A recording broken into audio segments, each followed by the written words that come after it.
Hey guys, another cold day here down in the basement. Hopefully these days will get a little bit warmer. It's about 32 degrees out right now. But enough of that. Let's get into what we're here for. We're actually going to be installing Home Assistant into a VM or on a Proxmox server itself. There's multiple ways that you can do it. But out of everything that I've read and out of everything that I've seen, this is supposed to be the most easiest and best way to do it. I do have what's called a Skylink.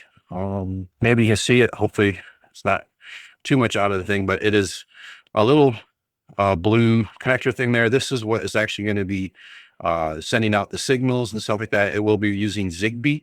It can be used with, I believe, Matter as well. But I just want this to be a Zigbee only because I've only got Zigbee type of devices that I want to use with it. So I will be setting it up just for Zigbee only. If you are using it for other things like Matter and stuff like that, not that you can't watch this video, but it might be a different video just because I don't have any of those types of equipment. And once you have that connected to the USB port, we're going to use one of the very awesome Proxmox VE Helper Scripts. This one will be just downloaded and set up to install it. So what you'll do is log into your Proxmox server, whichever one you're going to use, with the USB connected to a port. And then from there, you'll actually go into the shell. And from that shell, you will paste this command right here. And we will hit enter. And yes, we want to create the VM. And it's installing some required packages. Yes, so virtual machine ID is going to be 100. We got 32 gig host KVM to 4 gig DVR, and everything looks good there. And you can kind of see in the background here that it did create 100. Here it's just asking if we want to keep the image. We will say yes. And it's now starting up the actual Home Assistant, and it says that it has started up successfully. So that is all good news that way. We can see here that it obviously put the 4 gigs of memory. Home Assistant OS, everything looks good there. For that part of it, from there we can see that the IP address is 1066. So we will type that in up here, and that will be port 8123. Continue the site. And here's our Home Assistant. It's still going through and setting things up, so we're doing okay there. It's showing us, I just said to show the details. So we will now see the details of what's going on. Once it is finished installing, you'll get a welcome.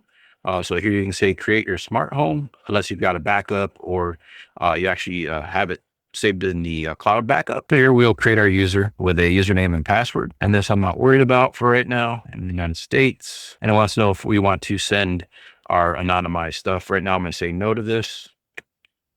And we found compatible devices. I am not going to add any of that as of right now. And here is our actual Home Assistant all set up, logged in and signed in.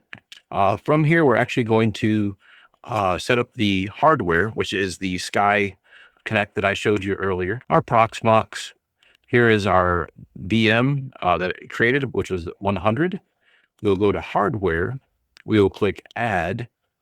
From that add, we'll actually select USB device right here. And then it actually wants to know what type we want to add here. Everything that I have read and that has been stated to be the best is that you actually want to set it up to the USB vendor device ID. So that would be this selection right here. And then it says choose device. We can see here is our Sky Connect. So we will do that one. And click add. If this does fail, I'm not saying that you cannot use the USB port, but the bad thing is if you use the USB port and this is not actually, you're going to move or you move the actual Sky Connect USB, then it will not be able to connect to it. So it's preferred or best practice to actually use the device ID. And we have the Sky Connect, and we'll click add here. So now that is passed through to this VM, which is running the Home Assistant OS. Now that we have the hardware set up, our VM is here. We have our Home Assistant that looks good here as well. What we need to actually do is do a hard shutdown. So we will go back to the Proxmox and we will right click on this and we'll say shutdown. And as we see, there's no little green arrow there. So it is completely shut down. Now that it's completely shut down, we're going to click the start to start up that. And it has been restarted now. We're going to go back into our Home Assistant.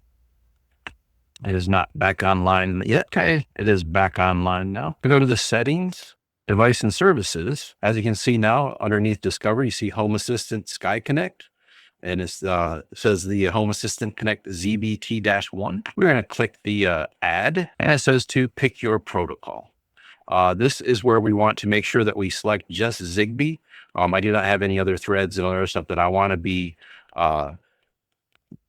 connected to and stuff like that. So we're going to say use as a Zigbee adapter. And here we go, recommended installation. And it's installing the Zigbee firmware, and it is almost finished setting that up. And here it says, do you want to set up Home Assistant Sky Connect? And we will say submit. And it's now creating the Zigbee network. Okay, so there is our Home Assistant Sky Connect. That is the device name, area, where it's located. We can add a new area. I'm not worried about that right now. Is Zigbee Connect version 1, Sky Connect device. This does not, what area you select here does not affect the actual radio performance. It is just a label basically for it. And we'll say skip and finish. One thing we are going to do is we're actually going to change the channel. Unfortunately, Zigbee channel actually competes with Wi-Fi, which is a little bit interesting, basically the 2.5 gigahertz range on there. So we're actually going to change this channel from 20, and we are going to change it to 25. And then we should be good to go there. It even says right here, change your Zigbee channel only after you eliminated all other sources of 2.5 by using the USB extension cable. And we'll get coordinated away from the USB 3 devices, all sorts of stuff. So we're going to set this to channel 25. That way it's above the standard Wi-Fi channel 11 and usually has the least interference.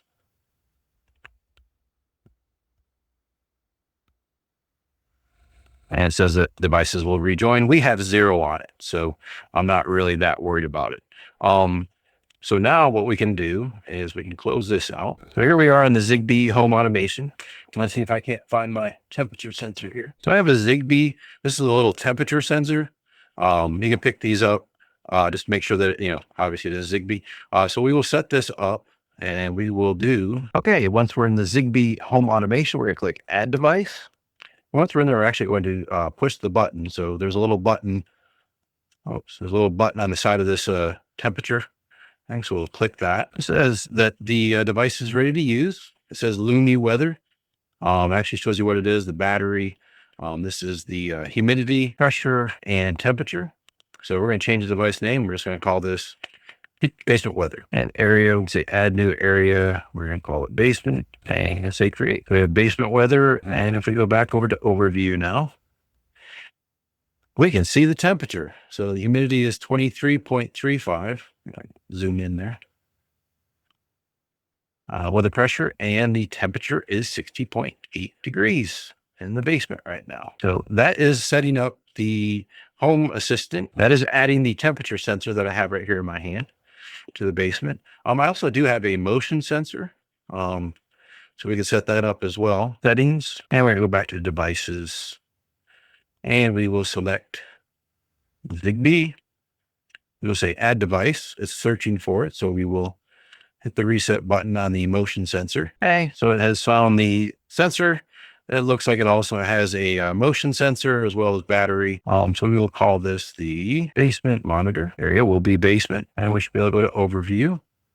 And now we can also see whether it's got monitor detect, monitor luminance, monitor occupancy detected, weather humidity pressure from the actual weather sensor. So we've got those two set up in here. So we set up the other little sensor device as well. And now we can see in our Home Assistant that we've got the luminance monitor is detected. There's motion, and then occupancy is also detected as well. So those two sensors. You can add a whole bunch more, whatever you'd like to purchase for it. There's different sensors you can buy. There's different things you can have for your door and other areas. That is setting up the home assistant. And then we added 2 different types of devices for that are running on the Zigbee. Hope you enjoyed that. If you would, please like and subscribe. I'll be having a lot more stuff coming out. I'll actually be breaking it down more into the, basic Docker stuff, as well as getting set up with a reverse proxy. So we will go through those steps when we get there. Again, thank you for tuning in. This was setting up Home Assistant and then actually adding the Sky Connect to there, which is basically the Zigbee controller. And then we added 2 different devices to that so that we could see the temperature, occupancy, motion, different things like that down here in the basement where I have been working. Anyways, hope you enjoyed that. If you would, please like and subscribe, and have a great rest of the day.